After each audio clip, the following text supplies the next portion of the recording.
عبدك وأنا على عهدك وعليك ما استطعت أعوذ بك من شر ما صنعت أبو لك بنعمتك علي وأبو بذنبي فاغفر لي فإنه لا يغفر الذنوب إلا أنت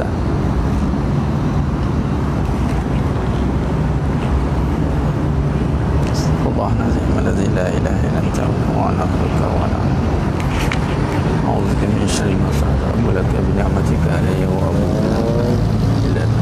Assalamualaikum warahmatullahi wabarakatuh. Bismillahirrahmanirrahim. Innal hamdalillah nahmaduhu wa nasta'inuhu wa nastaghfiruh wa na'udzu billahi min shururi anfusina wa min sayyiati a'malina may yahdihillahu fala mudilla lahu wa may yudlil fala hadiya lahu. Ashhadu an la ilaha illallah wahdahu la syarika lahu wa ashhadu anna Muhammadan 'abduhu wa rasuluh. Allahumma salli ala Muhammad wa ala ali Muhammad. Rabbi yassir wa la tu'assir, Rabbi tammim bil khair. Rabbi shrah li sadri wa yassir li amri wahlul 'uqdatam min lisani yafqahu qawli. Allahumma iftah alaina hikmataka wa anshur alaina min khazaini rahmatika ya arhamar rahimin. Al-Malikul Quddus As-Salamul Mu'minul Muhaiminul Azizul Jabbarul Mutakabbir. Subhanallah ya amma yusyrikun. Wallahul khaliqul bari'ul musawwiru lahul asma'ul husna yusabbihu lahu ma fis samawati wal ardi wa huwal azizul hakim. Wala haula wala quwwata illa billahil aliyyil azim. Wala manja minallah illa ilaihi. Amma ba'd. Sidang penonton sidang jemaah mata Allah Subhanahu wa taala, alhamdulillah, mudah-mudahan kita semua tergolong dalam golongan hamba-hambanya yang benar-benar bersyukur. Waalaikumsalam warahmatullahi wabarakatuh kepada semua yang memberi salam. Alhamdulillah. Baik. Jadi bersyukur pada Allah SWT dapat lagi kita bersama-sama untuk bersiaran pada pagi yang penuh barakah ni di waktu duha insya-Allah. Dan semalam mohon maaf saya terpaksa ubah jadual waktu kuliah kita sebab saya sekarang berada di luar kawasan. Walau bagaimanapun tanggungjawab untuk menyebarkan ilmu ni tetap diteruskan insya-Allah. Mudah-mudahan Allah teruskan berikan keizinan kepada kita untuk terus mengimarahkan suasana ataupun hidup kita ni dengan majlis ilmu insya-Allah. Jadi alhamdulillah, terima kasih kepada semua yang dah menonton pada pagi yang penuh barakah ni. Bantu dulu sebarkan dan komen insya-Allah. Komen dari segi visual dengan audio okey tidak? Visual dengan audio okey tidak? Audio dan visual okey. Kalau okey, kata okey dan kita akan sambung. Kita akan teruskan pengajian kita pada pagi yang penuh berkah. Ya tuan admin surah An-Najiyah. Itulah lama tak bersiaran kan. Tak apalah, masih ada komitmen yang penting ingat. Walaupun tak bersiaran tapi ingat Allah nak kena dengar kuliah ni. Baik. Jadi sedang beruntung sedang jemaah mata Allah SWT, insya-Allah bantu sebarkan dulu.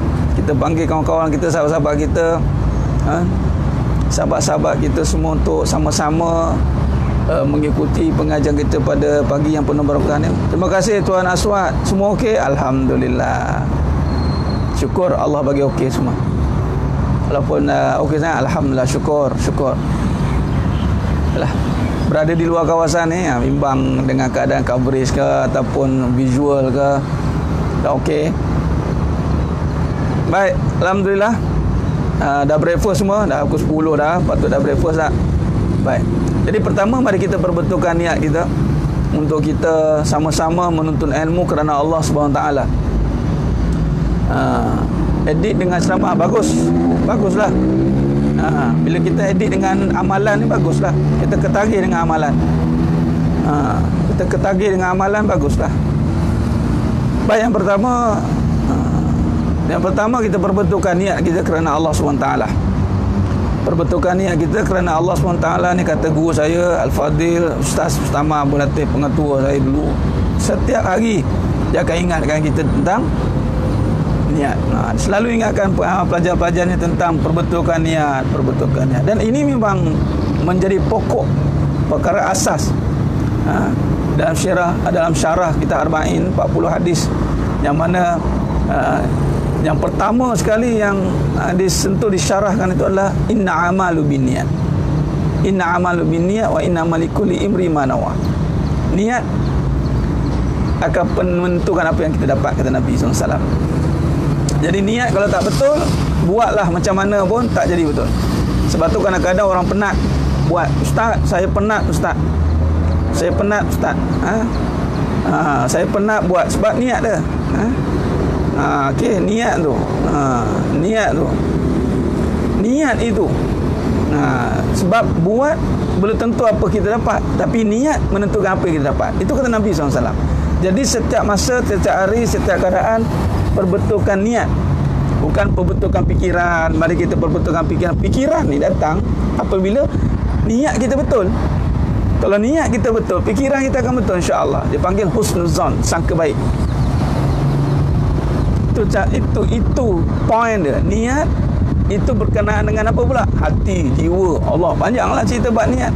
Kata Nabi sallallahu alaihi wasallam, ala inna fil jasadi mudghah fa iza salahat salahat jasada kullu fa iza fasadat jasada kullu ala wahya qalbi. Apa? Jadi Puan Atika Zulaikha, insan yang berubah kena tanda telinga sedar diri. Bagus Puan Atika, tepat sekali. Tadah telinga, terima apa yang nak kita berubah diri kita. Betul? Jangan cepat melatah dulu, faham dulu maksud. Sudah pasti yang menyampaikan, apatah lagi Allah takdirkan saya untuk menyampaikan ilmu, bukan untuk komen, untuk komplain, untuk macam berkongsi kerisauan tanpa ada asas. Sebagai contoh, saya highlight satu statement yang tentang harta tu, yang wanita tu.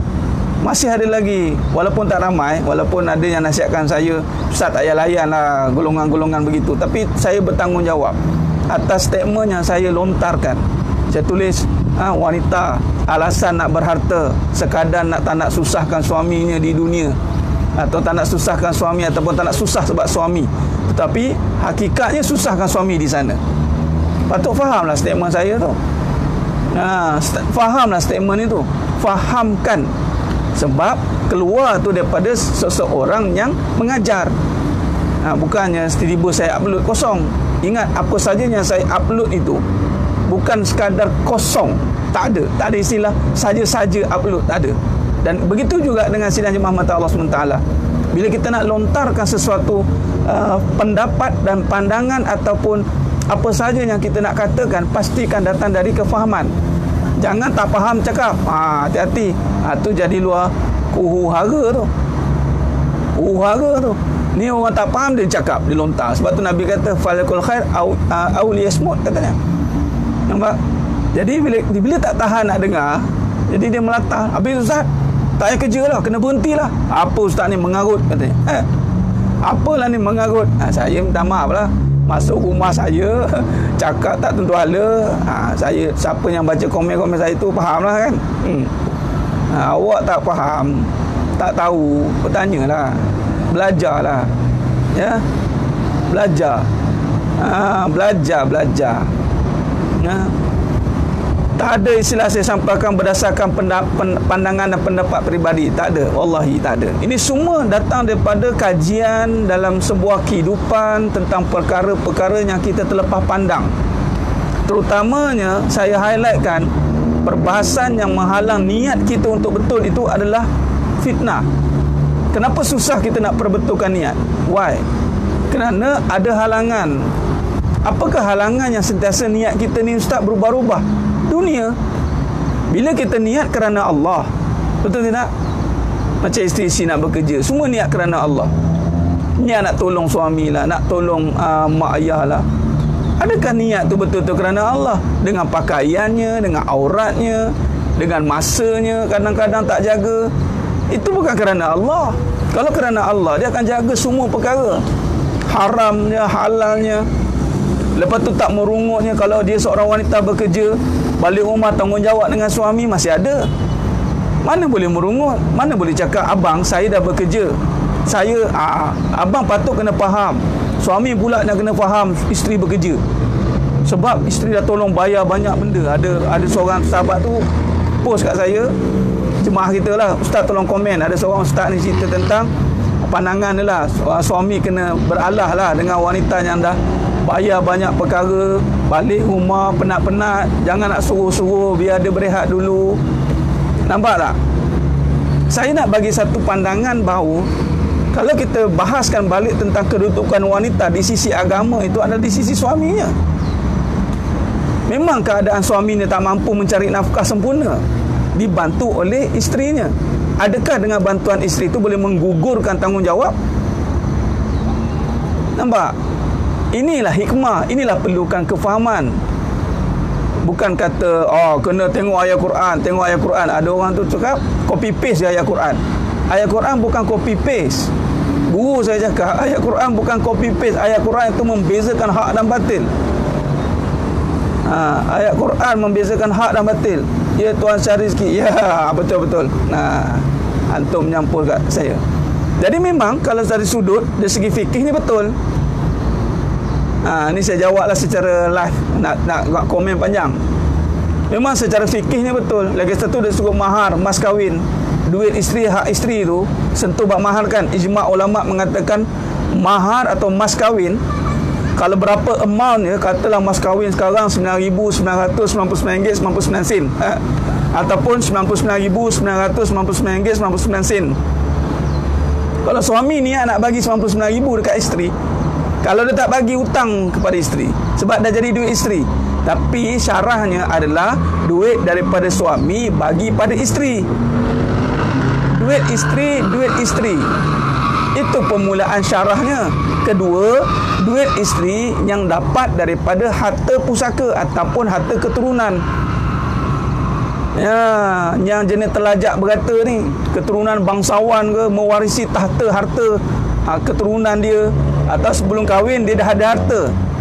Baik, kalau sekiranya dia ada harta dengan keizinan suaminya bekerja, maka dia tertakluk kepada undang-undang. Sebab dia bekerja dengan atas izin suaminya, dan suaminya merelakan sebab dia tak mampu. Kalau katalah suami kata tak payah kerja, apa jadi, makan pasir lah kita. Kalau tak payah rumah, kita cari rumah lain. Sanggup nak duduk dengan suami macam tu? Suami pun berfikir juga. Ya, betul Tuan Syahrizki. Memang dari segi lawyer fikir betul lah tu. Saya tak nafikan. Cuma kita ni ada pandangan dari sudut hakikat, syariat dan hakikat. Kalau dari segi fikir, kita boleh perbahasan fikir. Memang duit isteri milik isteri. Kalau fikir, kalau cerita buat fikir, kedudukan isteri dulu. Hukum macam mana harta peninggalan arwah suami, Ustaz? Itu kena cerita bab faraid, Puan Noris. Harta peninggalan arwah suami tu ada cerita bab faraid, kena bincang bab faraid. Kalau ada anak lelaki, kena bagi ke anak lelaki. Sebab harta bagi seorang isteri 1/8 je. 1/8 saja atas keseluruhan harta. Katalah suami tu peninggalan harta ada 10 juta. Katalah sebelum mati tu suami tak buat apa-apa transfer atau hibah, mati ada 10 juta. 1/8 daripada 10 juta itulah milik isteri. Dan isteri tak wajib menafkahi anak-anak, sebab harta tu ada. Dan sebenarnya menafkahi anak-anak berbalik kepada wali, ayahnya atau toknya atau abang lelakinya. Dia akan naik ke atas, bukan tanggungjawab isteri. Saya tengok ramai kadang-kadang yang balu atau ibu tunggal, yang kematian suami atau yang ditinggalkan suami bercerai hidup atau cerai mati, mereka struggle nak survive. Sebenarnya dalam Islam bukan begitu. Dalam Islam, wanita itu dipelihara.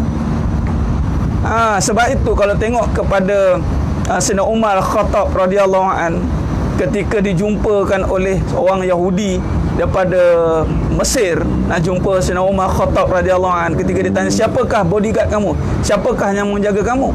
Dan Umar Khattab radhiyallahu an kata, orang-orang miskin, fakir miskin, anak yatim dan ibu-ibu tunggal, katanya. Ibu-ibu tunggal ni sekarang, ibu-ibu tunggal tak terbela. Belalah yang mana yang tengah menonton ni, bela. Yang mana ibu-ibu tunggal ataupun balu, bagilah. Kalau tak nak kahwin dengan dia pun, tolong support harta sikit. Yang mana suaminya ni yang ada lebih rezeki tu, ataupun isteri-isteri mana yang kenal, dia ni bang, dia ni ibu tunggal ni bang, kita tolong dia bang, boleh tolong. Nak bagus lagi, tolong kahwin sekali, habis cerita. Itu dia panggil package. Tolong. Memang Islam menjaga wanita. Islamlah yang memelihara wanita. Islamlah yang meletakkan wanita di tempatnya kembali. Tidak sibuk dengan dunia. Islam meletakkan wanita tu sebaik-baik perhiasan dunia. Sebaik-baik perhiasan dunia. Kalaulah Islam itu sebaik-baik perhiasan dunia, kenapa masih sibuk lagi? Nampak? Amboi, betul. Balu boleh nikah lain sebab nafkah dapat lagi. Betul lah tu. Dah jodoh dia Puan Atikah. Apa malu-malu? Kan? Apa malu bosku katanya. Sebab jodoh ni tak ada istilah malu-malu. Yang malu ni kalau buat dosa. Tu. Ada, iyalah.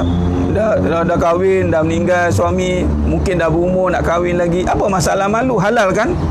Jangan malu atas perkara yang halal, tapi malulah atas perkara yang haram. Baik. Sebab itulah kita kena bincangkan balik Puan Rohaniza. Kita kena bincangkan balik. InsyaAllah.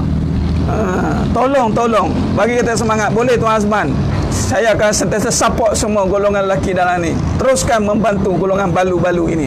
Teruskan. Pasang niat. Ya, betul. Memang bukan semua Tuan Abdul Hafiz. Betul, bukan semua Tuan Abdul Hafiz. Kita sedar.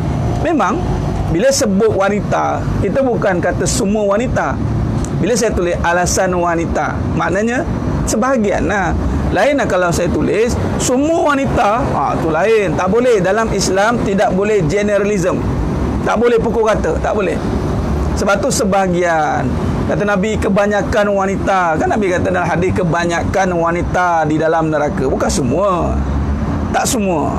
Jadi sedang penonton, sedang jemaah mata Allah SWT, perbetulkan niat. Perbetulkan niat. Niat yang menghalang tu adalah harta. Dunia yang menghalang kita kadang-kadang berubah niat. Kita berubah niat untuk dapat pahala, tiba-tiba kita nak nampakkan harta. Kita tumpu kepada perjalanan hidup kita membina mencari harta. Malah ada pula argue, saya tanya, ada ke Islam kata jangan cari harta? Ada ke Islam melarang kita cari harta? Allahu Akbar. Ngaji hakikat kehidupan, banyak kita jumpa dalil meletakkan kerisauan. Yang mana yang dah menonton ni timbul rasa risau tentang harta, itulah selayaknya. Ada pula yang komen, belajar dengan yang ahlinya, belajar pada ahlinya yang Al-Quran. Saya nak tanya, Al-Quran tu apa? Kalau kita belajar dan timbul rasa bersalah, itulah sebenarnya pembelajaran. Jangan rasa selesa dengan amal, jangan rasa selesa dengan harta. Jangan selesa dengan amal, jangan selesa dengan harta. Kalau perempuan yang bekerja, cikgu ke, siapa ke, dah mula rasa bersalah, baguslah.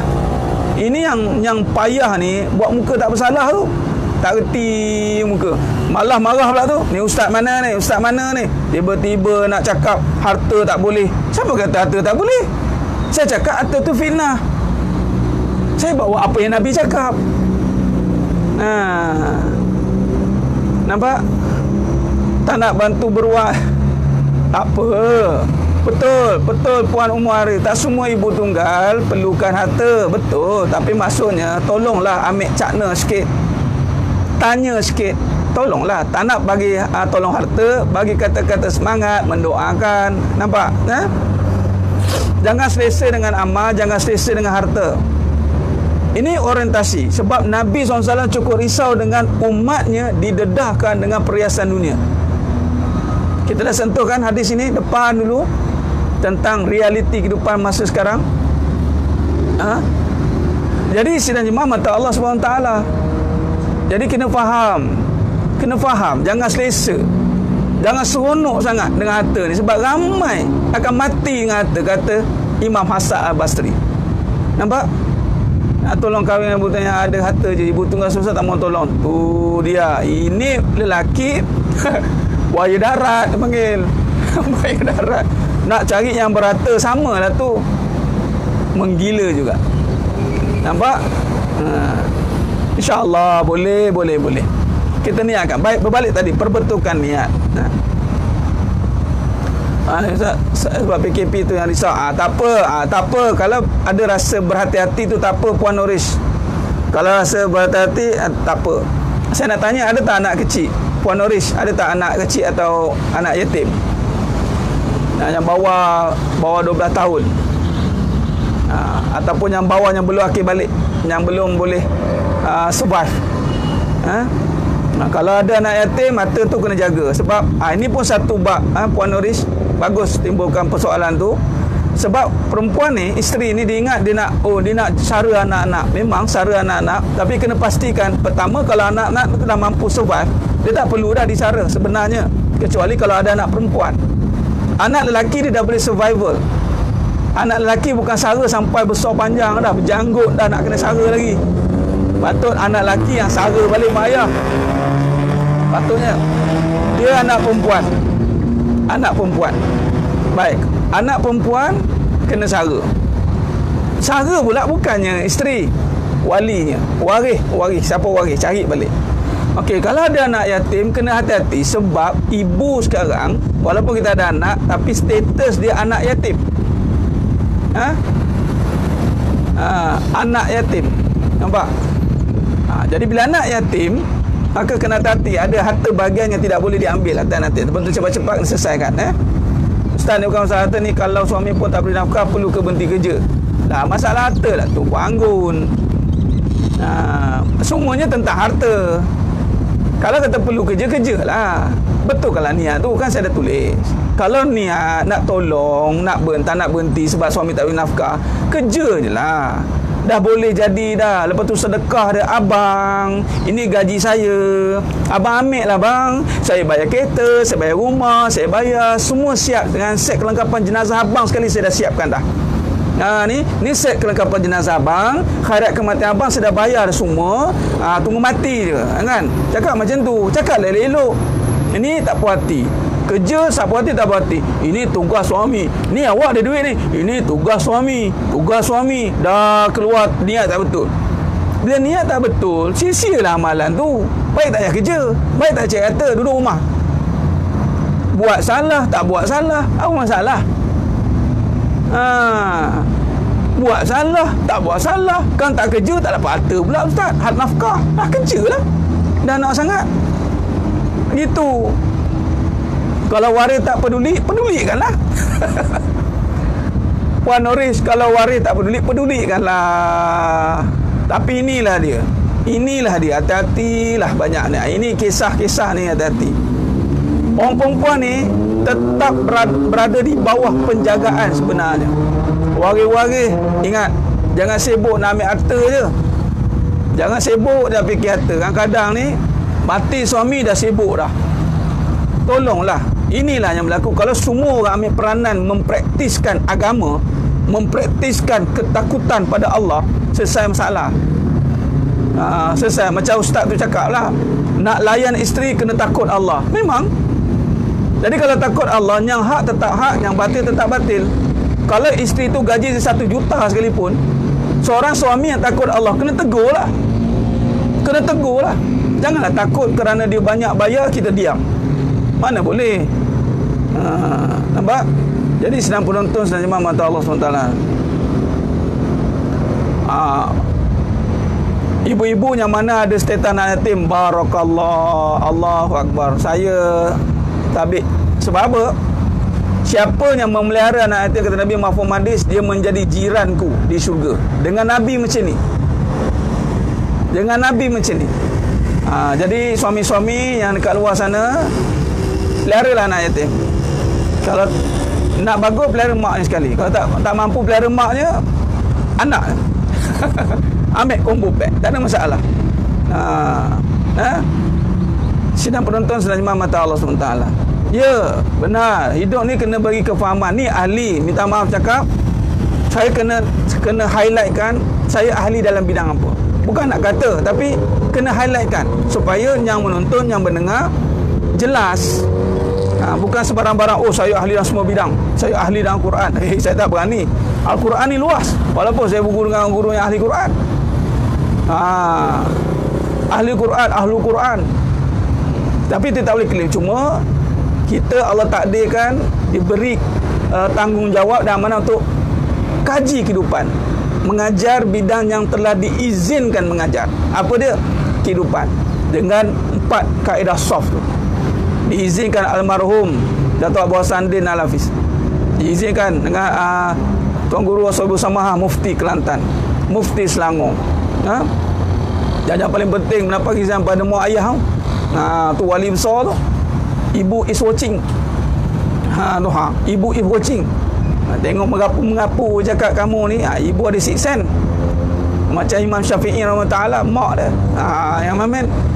Jadi kita takkan menyentuh tajuk yang luar bidang, kita takkan. Dan kita takkan mengatakan saya menguasai Al-Quran. Oh, hebat no. Tak boleh. Kita hanya juzuk saja. Jadi hati-hati kalau nak syarah Al-Quran tu, hati-hatilah sebab kalamullah terlampau luas. Ada seorang guru tu, guru ayah saya, ada lagi syarah ni. Syarah Quran saja, Allah, tak habis, panjang hidup tak habis. Sampai meninggal guru. Tuan Guru Ustaz Sahar Jeram. Bawa Yasin je. Ada nipis, ada saya bawa. Ya, kitabnya ada tak? Ada. Ni dia. Ni. Ini Tuan Guru Haji Sahar, nampak? Ni nampak. Oh, sain ni. Tuan Guru Haji Sahar 1996. Nampak? 1996. Oh, terbalik, kamera terbalik. 1996. Kita tengok. Nampak? Tu 1996. Tu tangan ayah saya tu. Tulis tarikh ayah saya ni detail. Nampak? Haji Sahar bin Sulaiman, Jeram, Selangor. Ini tuan guru besar ni, tuan guru Nusantara ni. Nampak ni? 1996. Dia ngajar buku ni je. Tu Haji Muhammad ni, tulisan ni, risalah kecil. Nampak? Nampak? Ni nipis je, tak banyak. Nipis je buku ni. Nampak? Sepanjang hayat mengajar. Nampak? Tafsir ni Al-Quran ni. Tak adalah bawa Quran tu. Yasin je. Syarah Yasin je. Mana-mana bawa ni 1996 sampai sekarang berapa? 2020 berapa tahun?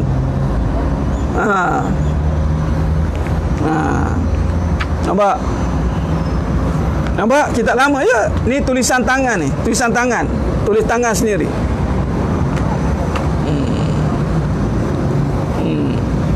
Bagus Tuan Abdul Rafi. Dekat luar, kat luar Mak Umi. Tak apalah, biarlah punya kereta tu dengan kita dia, kita dengan kerja kita. Baik. Jadi berbalik kepada tadi, perbahasan Al-Quran itu luas. Jadi jangan kita ingat kita boleh syarah 30 juzuk, kita rasa dengan dia je. Jangan. Sebab tu kalau nak baca Quran pun kena a'udzubillahi minasyaitanirrajim. A'udzubillahi minasyaitanirrajim. Berlindung. Sebab kenapa kena berguru? Sebab kalau kita baca, kalau copy paste saja ayat Quran tanpa ada guru yang mengajar, sebab guru mengajar tu dari sudut hatinya. Memang ayat Quran kalau salah cara terjemahan juga, walaupun nampak betul dah, tafsirnya betul, tapi pembawanya itu ada niat yang salah, sama, rosak nanti. Sebab tu kena ada hati yang jelas. 24 tahun, bayangkan 24 tahun. Nampak? Masih ada lagi tu ayat saya duduk pegang kitab tu. Saya nak kata kulu gilir bawa kitab nipis tu je. Macam mana lagu gilir bawa kita hakikat kehidupan ni, yalah. Kita syarah tulis sikit, kita mengajar apa benda yang kita Allah takdirkan sampaikan. Nampak? Benar Puan Julaina. Baik, perbetulkan ya. Inna a'malu binniyat. Sebab itu kalau kita lihat sambungan, kita sambung pengajian, sebab dalam syarah Abu Laik Sambakandi rahimahullah dalam bab membina ketakutan. Kita hadapan ujian ini dengan kita nak alihkan ketakutan. Nak alihkan ketakutan ini mesti kena ada kaedah yang sebenar. Ada 7 kaedah. Kita dah sentuh. Yang pertama lisan, yang kedua adalah hati. Ini kita sentuh dah. Dan hari ini saya nak tekankan tentang hati balik. Inna a'malu binniyat. Kitab baru muka surat berapa ya? Kita lama muka surat 43. Kitab baru muka apa yang dalam bab Abu Laik Sambakandi Ta'ala 56 ya. Saya tak bawa kitab. Boleh tulis muka surat?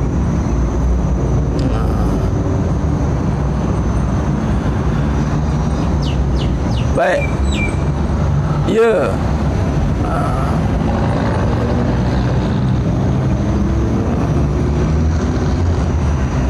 ada pandangan boleh inbox je saya. InsyaAllah Tuan Kamal kasih inbox saya. Tapi bagi je lah, kalau saya lambat reply, minta maaf lah. Tanya je lah, terbuka. Siapa-siapa yang nak tanya saya, tanya je pendapat. Tapi saya minta maaf dululah. Saya minta awal minta maaf banyak. Kadang-kadang saya tak boleh bagi respon on the spot, sebab ada jawapan-jawapan kadang-kadang saya tak boleh tulis kat situ, saya kena syarahkan. Itu dia.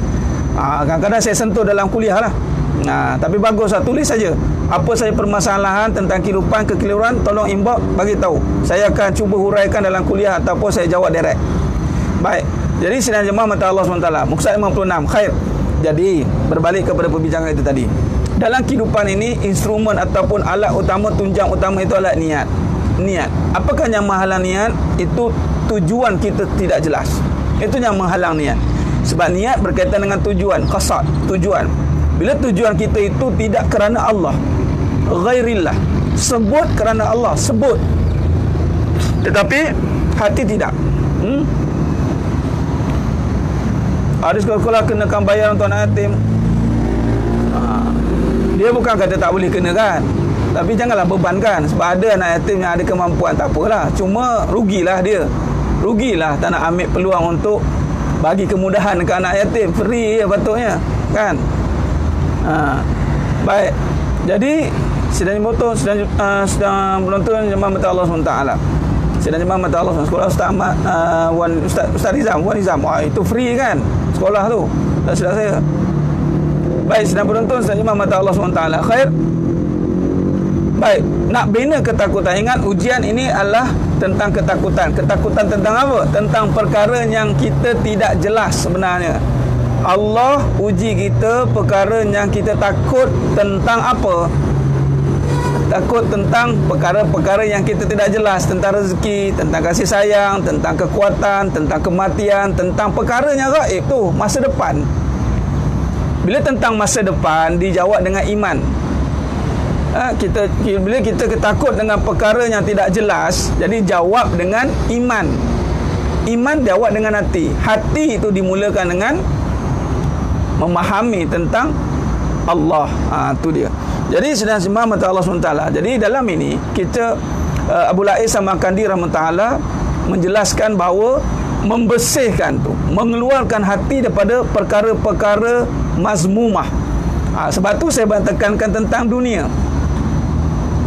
Tekankan kembali tentang fitnah dunia. Fitnah dunia ni lah yang akan menyebabkan kita salah faham banyak perkara tentang agama. Boleh Tuan kabar kasih, Tuan ke Puan ni? Tak apa, insya-Allah. Ya, Tuan Haji Mahmud on the way balik kampung ke? Masya-Allah, barakallah. Semoga Allah selamatkan perjalanan Tuan Haji dan seluruh ahli keluarga dan sampai selamat pada tempatnya dan selamat kembali ke tempat asal, insya-Allah. Amin. Baik, ketakutan itu datang dengan perkara yang tidak jelas. Ingat, ketakutan secara alami ataupun secara adat itu nampak. Takut benda yang nampak tak apa. Itu takut dipanggil takut adat, sunnatullah. Contoh takut aksiden, memanglah. Takut jatuh bangunan, memang. Takut main pisau orang luka, tak apa. Itu takut syar'i yang diizinkan, tak ada masalah. Takut suami kahwin lagi, apa hal tak tu?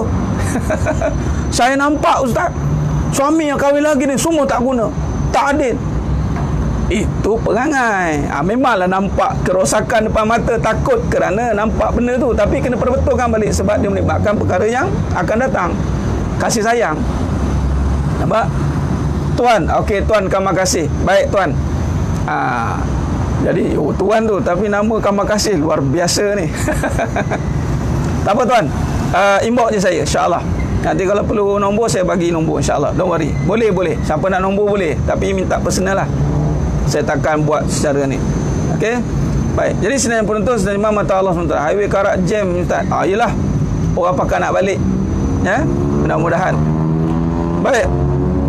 Takut versus gerun. Dia betul ustaz. Dia seperti sedih versus derita. Dia gerun, gementar. Dia Gerun ni sifat, datang pada perasaan. Takut itu memang rasa takut. Dia perkataan dia, tapi kalau kupasan nampak beza gerun. Khasyah, takut. Khasyah ni khusyuk, takut juga dinisbahkan sekali khusyuk, takut. Keraguan datang itu mesti diselesaikan dengan kefahaman. Bendanya ragu itu apabila kita tak ada ilmu tentangnya, kita keliru, sebab tu kita ragu. Orang yang keliru pasti dia akan ragu. Orang yang tak ada ilmu dia akan keliru, dia akan ragu. Jadi mantapkan ilmu tu. Jadi ulanglah sampai faham. Mohon kefahaman, insya-Allah. Kamar kasih. Yalah, kamar kasih nama burung ya. Okeylah, saya tak tahu. Okey, baik. Dari seorang ustaz dah lebih pakai belum basi, masya-Allah. Tak apa tuan kamar kasih. Tak apalah, mudah-mudahan. Dengan saya pun belum tentulah berhasil ke tidak. Apa pun tak apa, ikhtiar untuk bertanya tu tak ada masalah. Sebab macam ubat lah, yang menyembuhkan itu Allah. Ikhtiarlah jumpa doktor mana pun. Yang memberi faham itu Allah. Jumpalah ustaz mana pun, insya-Allah. Sampai masa, sampai ketika dapat faham, dapatlah faham dia, insya-Allah. Baik. Tak apa Puan Yati Subari, tak boleh tumpu pun tak apa. Okey. Nanti boleh dengar balik. Takut mendengar suara bisikan syaitan, rasa gerun macam mana hilang? Adakah ini gangguan? Rasa was-was tu bukan rasa gerun. Puan Amirah Samad, itu was-was. Ingat, bila syaitan ni datangkan allazi yuwaswisu fi sudurin nas, was-was je. Was-was. Jadi nak hilangkan, pertama kalam ta'awuz, a'udzubillahi minasyaitanirrajim. Kedua, banyakkan selawat. Banyakkan kalam ta'awuz. Dan yang utama adalah banyakkan faham. Banyakkan faham. Kefahaman akan menghancurkan keraguan. Ingat, sebab tu Al-Quran itu Al-Furqan. Al-Quran itu Al-Furqan. Baca Al-Quran sampai hilang keraguan. Dan sebenarnya nak baca Al-Quran kena hilangkan keraguan dulu. Sebab dalilnya zalikal kitabu la raiba fi hudal lil muttaqin. Takut benda yang hilang, benda yang takut benda yang nampak hilang, benda tu hilang takut. Takut ni apa yang kita percaya, Ustaz Anis. Betul lah tu. Cuma yang tepatnya takut apa yang kita percaya, itu yang kita takut. Khauf. Dia perkataannya khauf. Khauf itu. Jarang orang guna gerun dengan Allah. Gerun ni perasaan. Gerun ni kalau nak dinisbahkan, gerun tu yang nampak. Tapi ni sebablah istilah. Tapi kalau istilahnya khauf, akhafullah, takutkan Allah. Dia tak ada guna gerunkan Allah. Cuma ketakutan ini dia ada dua, takut adat, takut hakikat. Takut adat, takut nampak tadi. Takut hakikat, takut yang tak nampak. Takut yang tersembunyi. Khafi, yang betul sih syirik khafi. Jadi kalau takut yang tersembunyi itu adalah takut-takut yang bersifatnya sepatutnya takut pada Allah. Contoh bab rezeki, takut dengan duit. Kenapa takut dengan duit? Nanti tak cukup rezeki. Takutlah dengan rezeki. Kenapa takut dengan duit? Takut dengan isteri. Kenapa takut dengan isteri? Sebab nanti hilang kasih sayang. Takutlah dengan Allah. Sebab yang memberi kasih sayang itu Allah. Nampak tidak? Tak nampak kan? Tu. Gerun. Api marak. Gerun. Tapi biasa dia perkara yang tidak lari daripadanya. Takut dengan gerun. Macam sedih dengan derita lah. Sedih tu perasaan. Derita pun perasaan juga. Cuma derita duduk kat jiwa dah. Dia memendam dah. Tu dia. Akhafullah. Kalau buruk sangka, macam saya cakap tadi, buruk sangka tu datang pada keraguan. Bila keraguan sampai di hati, akal tidak berfungsi dengan baik, maka dia akan su'uzan. Dia akan menilai berdasarkan kebendaan. Macam mana boleh timbulnya buruk sangka? Macam mana nak hilangkan buruk sangka? Apabila dia menjaga apa yang dilihat di depan matanya. Itu dia. Dilihat mesti dengan iman. Sebab tu lihat kehidupan dengan iman. Lihat kehidupan dengan iman. Okey. Sebab tu kaedah kita adalah hakikat kehidupan. Hakikat kehidupan. Bila hakikat kehidupan, syarah kehidupan ikut keimanan.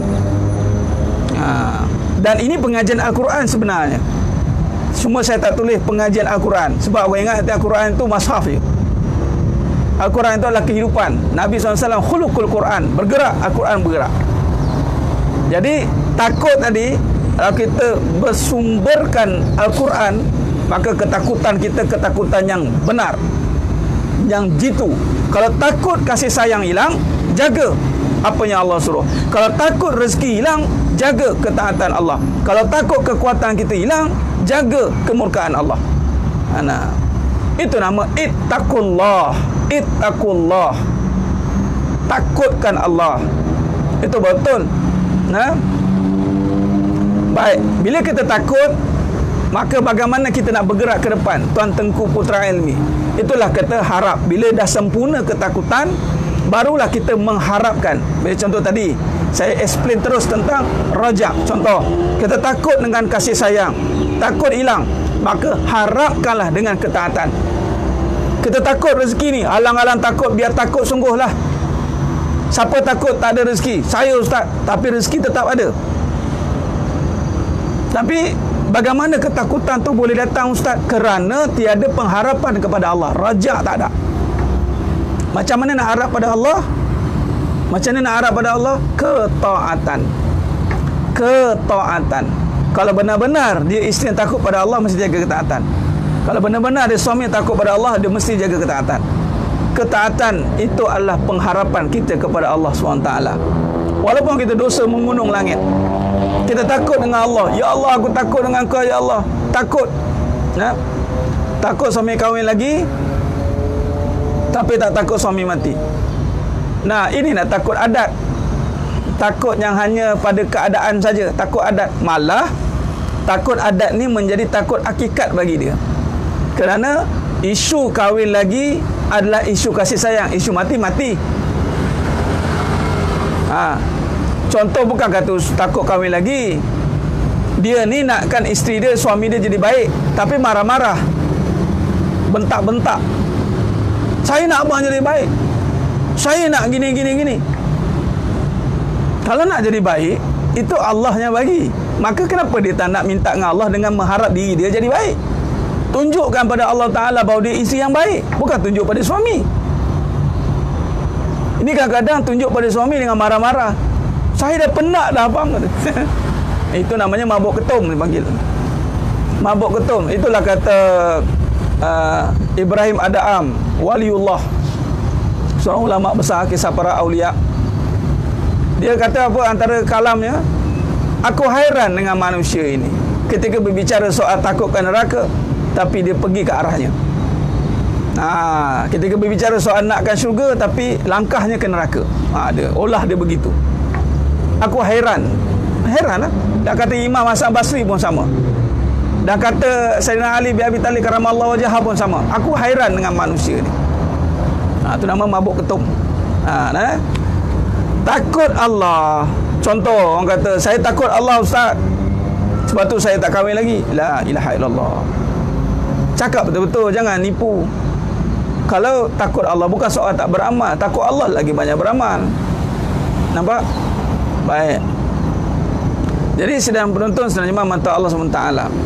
Jadi rajak itu, khauf dan rajak dia ibarat sayap. Ulama kata dalam bab tasawuf dia kena ibarat dua-dua kena sama naik. Dia kena kembang kepak dia. Ketakutan itu dan pengharapan kena selari. Disebab ada orang takut saja, dia tidak beramal pun tak boleh. Dia harap saya tapi tiada ketakutan. Contoh, alah tak apa, macam contohlah, puan jangan dah rasa bersalah. Saya okey lah. Sejak saya mengaji Al-Quran, saya okey macam tu. Jangan rasa bersalah dah dengan harta ni. Mana boleh hilangkan rasa tu. Rasa bersalah, siapa yang dah mula rasa bersalah, bagus. Ustaz, kenapa makin rasa banyak bersalah ni, Ustaz? Baguslah. Itu tanda hatinya hidup. Kerana jalan untuk bertemu Allah tu memang kena rasa bersalah. Itu dia panggil taubat. Itulah Rabbana zolamna anfusana. Pernah minum ke? Taklah pernah minum. Orang cakap ke Puan Iftita pernah minum, manalah tahu. Orang cakap. Jadi Bila kata kita kembali kepada Allah, itu kena rasa bersalah. Rabbana zalamna anfusana wa illam taghfir lana wa tarhamna lanakunanna minal khasirin. Kan jalan nubuah memang rasa bersalah. Nabi SAW 70 kali istighfar sehari. Adakah Nabi itu banyak dosa? Tidak. Nabi maksum, tetapi Nabi beristighfar kerana wujudkan rasa kehambaan. Bersalah. Hamba ni memang bersalah. Hamba memang bersalah. Memang. Bila bersalah, bila pegang harta kena rasa bersalah. Pegang isteri kena rasa bersalah. Pegang dunia kena rasa bersalah. Ini sifat yang pertama kena bangunkan dalam hati kita. Ini pegang tak rasa bersalah. Siap kata apa? Abang, kalau tak ada abang ni saya boleh sebah tu bang. Sekali petik 10 yang datang. Tahu kata. Amboi. Jadi memang kena wujudkan. Kalau belajar makin rasa bersalah tu betul. Kalau rasa makin bersalah, betul. Itu perjalanannya. Cuma yang tak betulnya tu bersalah, tak beramal. Atau dia harap saja pada Allah tapi tak rasa bersalah pun salah.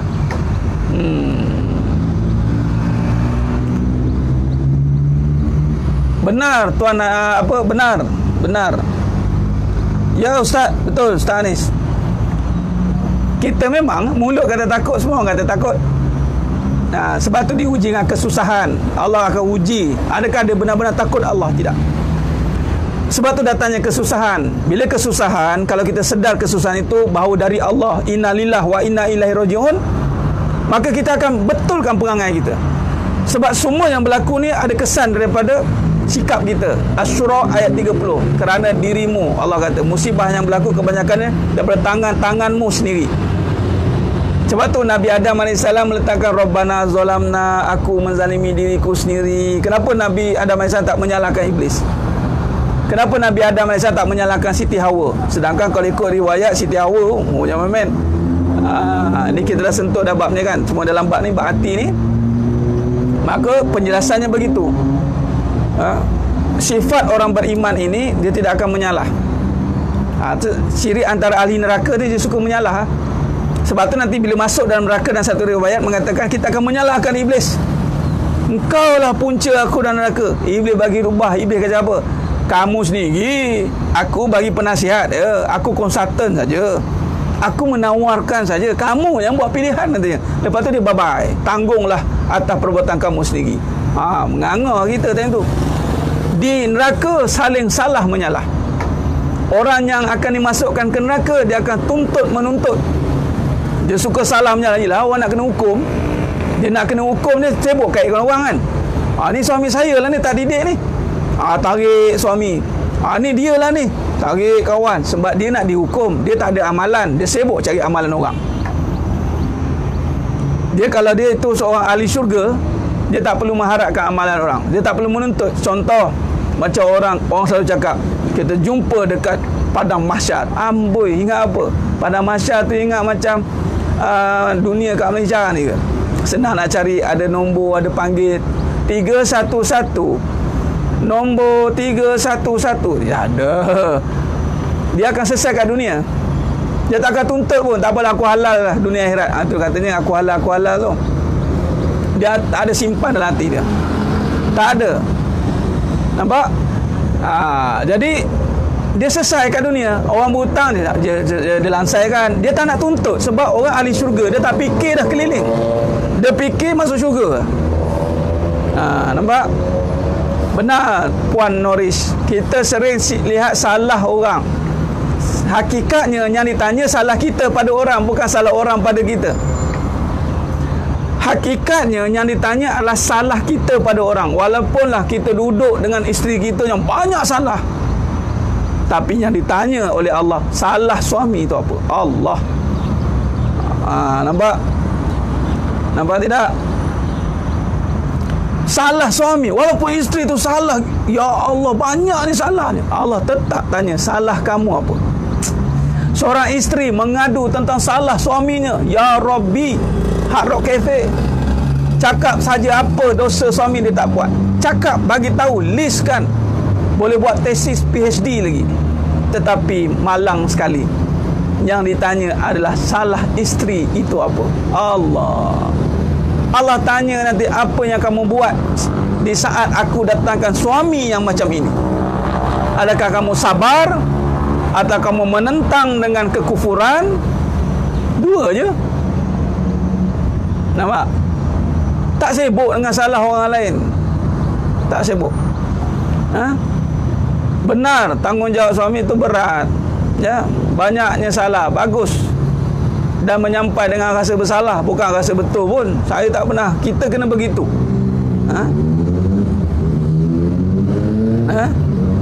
Sehari jangan kelah agama, tapi perangai tetap berubah. Tak berubah, suka sangka buruk. Ya Ustaz Anis, sebab dia ambil sekadar pengetahuan. Dia tidak menjadikan agama sebagai pegangan. Sebab tu pengajian agama itu membetulkan kepercayaan, yang mana bermula dengan hati. Agama bermula dengan hati, bukan agama bermula dengan akal semata-mata. Kalau sekadar belajar ilmu agama untuk memenuhi kehendak akal semata-mata, syukur-kurang kita tahulah. Sekadar tahu saja tetapi tidak meresap dalam jiwa, maka dia belum beragama sempurna. Agama yang sempurna ini adalah bermula dari jiwanya yang sedar akan kekuasaan Allah, lalu berazam untuk menjadi hambanya.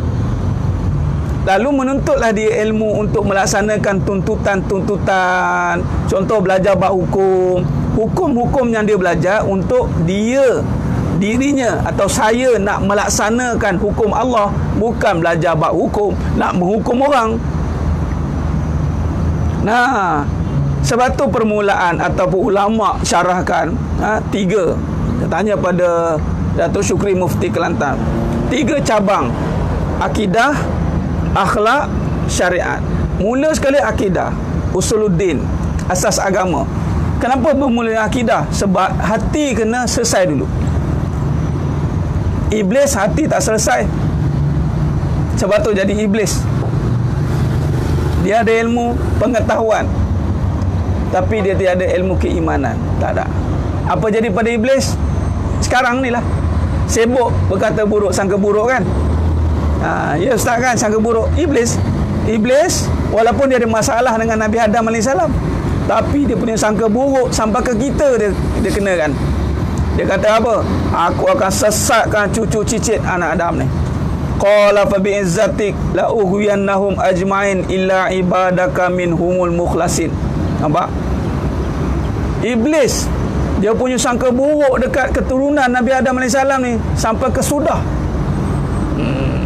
Itu dia, pegangan dia tak betul. Sebab itu agama bukan sekadar letak pada buku. Agama bermula dari hati. Agama bermula dari hati. Hati ada apa? Sebab tu bersihkan. Jarang suami yang ingin turunkan ego. Sekarang ni bukan kata suami turun ego, isteri pun jadi ego juga, kerana nak menunjukkan bahawa nak menurunkan ego suami, dia pun kena ego. Ini yang konflik wanita. Konflik berlaku. Suami ego dengan suaminya. Kalau macam tu, Firaun dengan Asia, di mana keegoan mereka? Lelaki dengan keegoan lelaki. Ego ni atau sombong lah. Senang cerita, ego ni sombong. Terus tulis sombong. Orang beriman dia tak akan sombong, dia tak akan ego, sebab Allah marah. Tak ada istilah jarang suami yang ingin turunkan ego, tak ada. Pergi cari suami yang pergi mata duitan siapa suruh. Kita pun jenis mata duitan, jumpalah suami mata duitan. Orang yang mata duitan, harta benda ni memang sombong, takabur. Mata duitan maksudnya yang pegang harta tapi tak ada iman, sombong, dia akan sombong. Itu pembosa-pembosa yang zaman Nabi dulu, seperti Namrud, Qarun, Firaun. Mereka sombong tu sebab ada kedudukan. Jadi carilah lelaki beriman, suami yang beriman. Tak kisahlah nombor 2, nombor 3, nombor 4 kan. Ini nak cari suami je, saya je. Tu sombong lah tu. Ini suami milik saya je, sombong. Nampak? Nampak tidak? Ini suami milik saya je, itu isteri yang sombong. Sama je. Lepas tu cari suami yang beriman. Tak kisahlah saya jadi nombor 2, nombor 3, nombor 4 ke. Ego ni takabur. Ini penyakit hati. Jangan main-main. Ada sebesar zarah ada dalam penyakit hati. Hati sombong, tak cium bau syurga. Jadi orang beriman dia tak akan sombong. Apa sebab dia nak sombong? Keakuan itu sifat keiblisan. Kita sifat kita kehambaan. Betul Tuan Tengku. Orang yang beriman dia akan tunduk. Orang beriman dia akan tunduk. Surrender dia.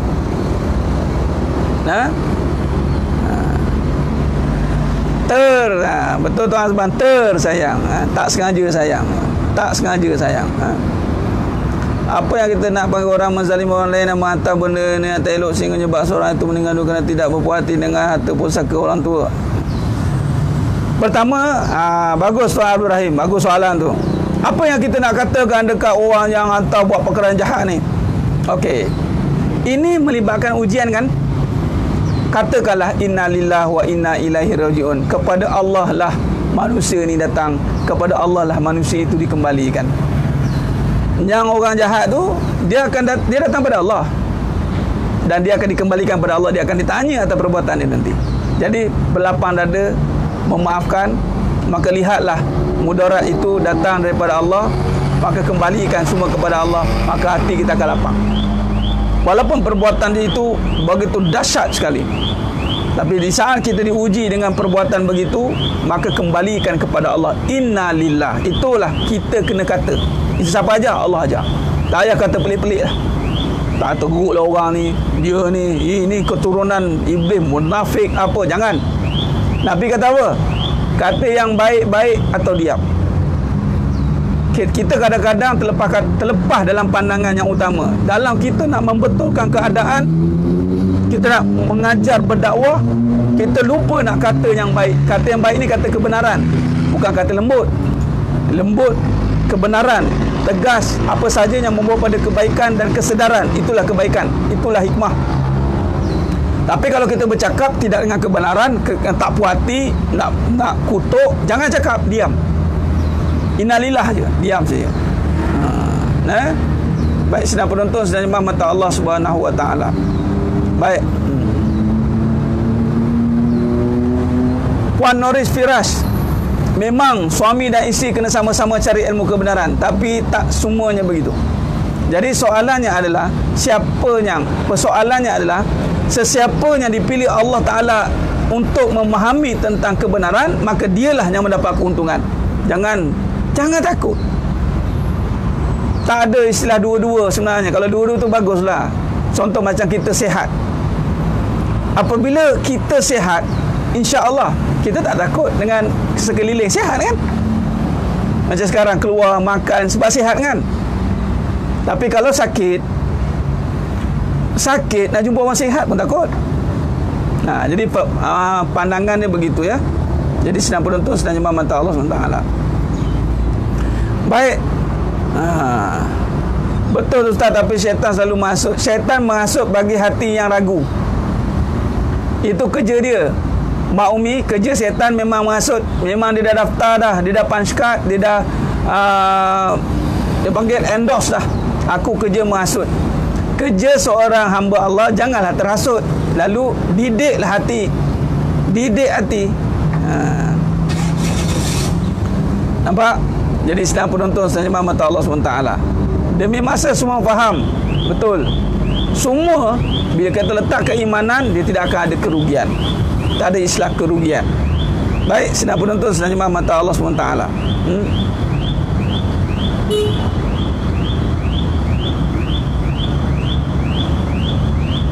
Saya memilih diam itu lebih baik. Baik. Nanti kita masuk dalam bab diam ni. Jangan salah faham diam-diam. Diam-diam ni diam tapi berdendam, marah, bukan. Diam ni maksudnya membersihkan segala keburukan. Membersihkan keburukan. Tu kata diam tu. Bukan diam, aku diam-diam ni, aku diam-diam ni, tunggulah dia sikit lagi. Aku diam-diam ni. Jangan. Diam yang dimasukkan di sini adalah macam menuntut ilmu kan, diam, dengar. Kalau kita majlis ilmu diam, solat diam, maknanya beramallah untuk membersihkan penyakit-penyakit hati. Baik, sedang penonton, sedang jemaah mata Allah SWT. Jadi kalau kita lihat, kita sambung seterusnya. menjaga hati ni panjang cerita dia. Dalam bab hakikat kehidupan ni, bab hati sebenarnya kita menumpukan bagaimana nak memantapkan keyakinan dengan kita menghancurkan keraguan. Ya. Okey. Kaedah ketiga, kata Abu Laith Samarkandi rahimahullah taala mengatakan bahawa menjaga pandangan. Hati terpelihara dengan menjaga pandangan. Pandangan apa? Pandangan ada dua. Pandangan hakiki, pandangan hati, pandangan zahir. Batiniah, zahiriah. Zahir, pandangan yang nampak depan mata. Jaga yang haram-haram. Jaga pandangan, tengok yang haram-haram, alihkan pandangan. Ya. Itu kita insya-Allah boleh buat. InsyaAllah, walaupun terpandang-pandang mana contoh aurat, alihkan sekali pandang, jangan dua kali terpandang, alihkan, istighfar.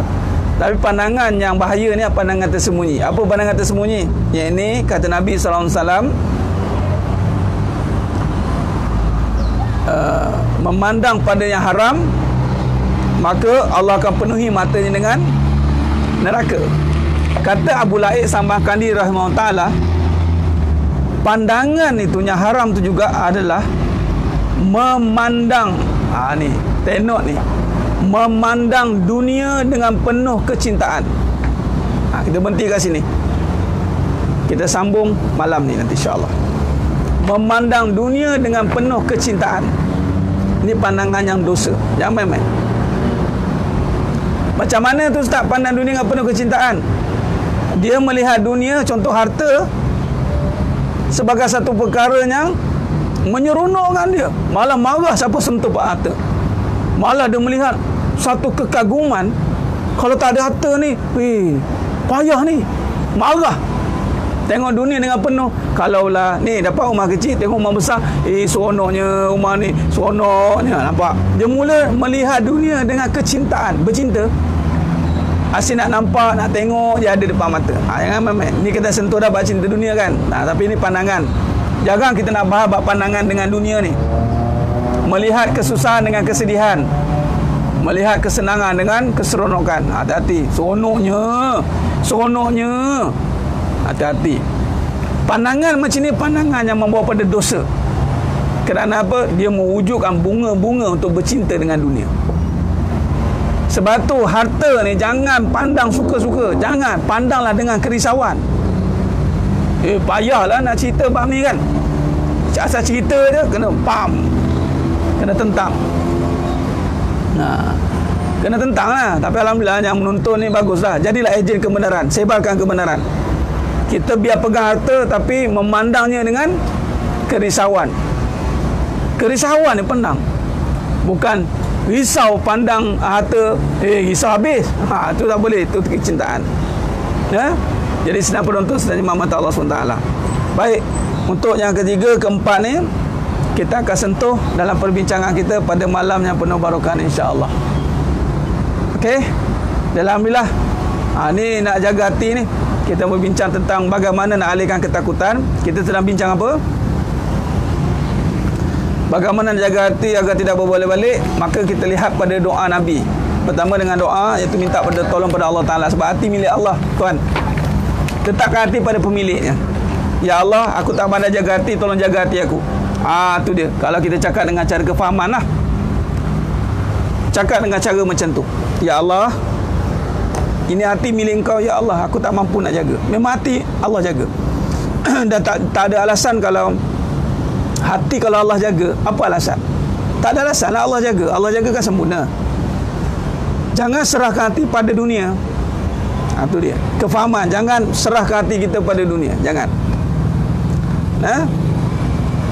Doa ya mukallibal qulub sabbit qalbi ala din wa ala taatik. Itu doa hadis sahih. Jadi ya mukallibal qulub, yang membolak-balikkan hati, Allah lah. Jadi bila kata Allah, maka dekatkan diri dengan Allah. Dengan apa?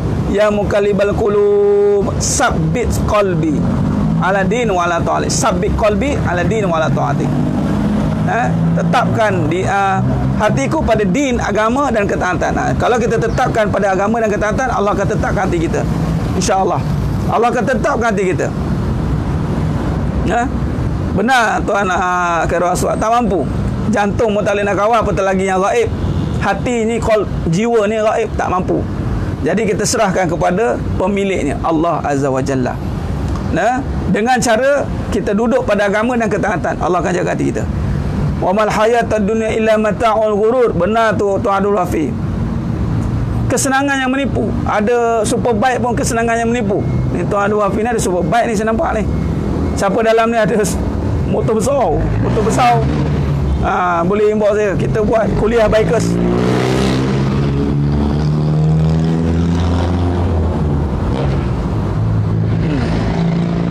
Dunia ni pakai untuk agama. Jangan tertipu dengan motor besar. Wa mal hayatud dunya illa mata'ul ghurur. Tertipu tu contoh. Ni buat motor lah ni. Ada dua motor. Satu motor Z1000, satu motor C70. Datang pergi mana? Satu C70 pergi masjid. Z1000 pergi Lemah Toki. Popular lah Lemah Toki lah. Ada banyak tempat. Orang akan nampak, wah hebatnya Z1000 ni. Wah, hebatnya. Kagum. Tapi percayalah, C70 walaupun dia tidak dilihat oleh orang, tapi dia dilihat oleh Allah kerana dibawa ke masjid. Nampak? Jadi apabila kenderaan itu, harta itu dipandang mulia kerana bentuk dan fizikalnya semata-mata, itulah cinta dunia. Kita kena alihkanlah pandangan itu. Tengok, motor ni ke mana? Pergi kuliah ustaz. Kita pergi ride, bawa ride tu jannah. Bawa betul. Kembara amal. Bawa bukan sekadar nak minum mengetih balik. Allah. Bazir. Alhamdulillah. Boleh kita kumpul. Kita kumpul. Siapa yang ada tu kumpul. Memang kita jangan tertipu dengan motor tu. Disayang-sayang sangat.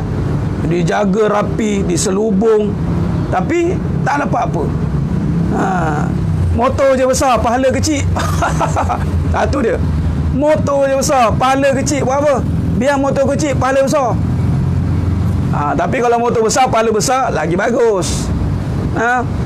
Jadi memang jom pakai. Saya ada, kita buat ride. Kita buat ride amal. Ride tu jannah, road tu jannah. Kita peralatkan dunia ni. Jangan cinta dia, kita peralatkan dia, kita pergunakan dia, insya-Allah. Baik.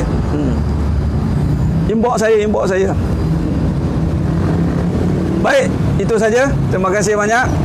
Mudah-mudahan macam pernah join bikers ni, saya ada satu je kelab Al-Jannah Bikers Seksyen 23. Tu kelab Jannah Bikers di Surau Seksyen 23 Shah Alam.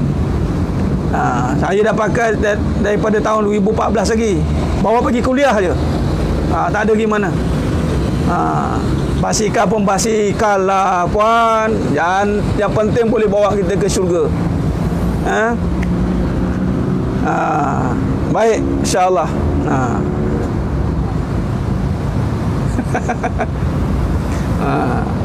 InsyaAllah. Okey.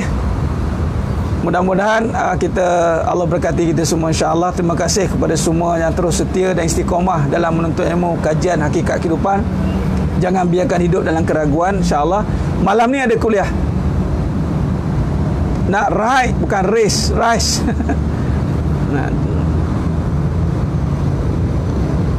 Boleh.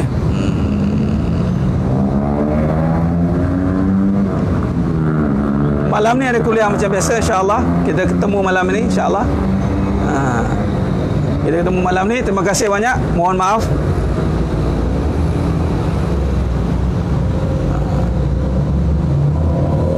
Puan Khatijah Yaakob. Oh, kat mana tu? Ya, malam ni macam biasa pukul 10, insya-Allah. Kalau awal saya akan mula awal lah. Mungkin kat luar ni saya mula awal ke. Tengoklah, insya-Allah 9.30 ke. Sebab saya boleh jamak, mungkin saya mula awal. Ya. InsyaAllah. Baik. Grup Jannah Bikers tu adalah Seksyen 3. Cuma saya nak buat grup internal nanti dengan saya untuk kita buat muzakarah, musyawarah. Siapa yang nak join boleh PM saya. Yang tak ada pun tak apalah. Siapa yang ada boleh PM saya. Saya tak nak highlightkan dekat wall tu. Ni saya alang-alang ni saya bagi tahu ni, siapa yang ada harta dunia tu, Mari kita peralatkan dia untuk kita buat kerja amal. Kita betulkan balik penggunaan dunia ini pada tempatnya. Jangan lagi disalah artikan, terutamanya orang muda. Orang muda yang masih tak ada agama, dia tergila-gilakan dunia ni. Dia nampak saja super bike ke apa, dia excited. Jadi orang yang ada harta dunia ni bertanggungjawab untuk betulkan balik perkara ini. Kalau anda pegang dunia, menyebabkan mereka cinta dunia, tanggung saham dia. Jadi betulkan balik yang mana Allah bagi pegang dunia, amanah ni. Tolong perkenalkan dunia ni balik. Pertama, perkenalkan dunia dengan hina. Kedua, muliakan dia dengan pahala. Jangan duk bangga sangat, bawa motor besar, parking rasa hebat. Parking rasa hebat, isi minyak kuning. Buat apa? Parking rasa hebat, isi minyak kuning. Isi minyak merah tu V-Power. V-Power tu. Buat betul. Jadi insya-Allah. Jadi boleh PM saya nanti, kita bentuk untuk kita buat kerja-kerja amal nanti, insya-Allah kita nak bawa kembali penghayatan tentang dunia dengan agama. Kita tak nak bagi orang salah faham. Oh, hebat nampak dunia ni. Tak apa, ES5 pun ES5 lah, setuan senganan putih. Yang penting ada 2 tayar. Jangan kereta sorong sudah. Baik. Jadi insya-Allah, mudah-mudahan Allah berkati kita. Boleh. Siapa yang PM tu silakan. Boleh, insya-Allah. Baik, itu saja. Terima kasih banyak. Berjumpa kita malam ni. Isi diesel. Baik. Jadi insya-Allah, terima kasih banyak. Aku qouli hadza wa astaghfirullah azim li wa lakum. Wa bila taufiq wal hidayah. Wassalamualaikum warahmatullahi wabarakatuh. Kita tangguh dengan tasbih kafarah dan suratul Asr. Subhanakallahumma wa bihamdik, asyhadu an la ilaha illa anta, astaghfiruka. Bismillahirrahmanirrahim. Wal 'asr innal insana fi khusr illa alladhina amanu wa 'amilus solihat wa tawassaw bil haqq wa tawassaw bis sabr. Wallahu a'lam bisawab. Takbir, Allahu akbar.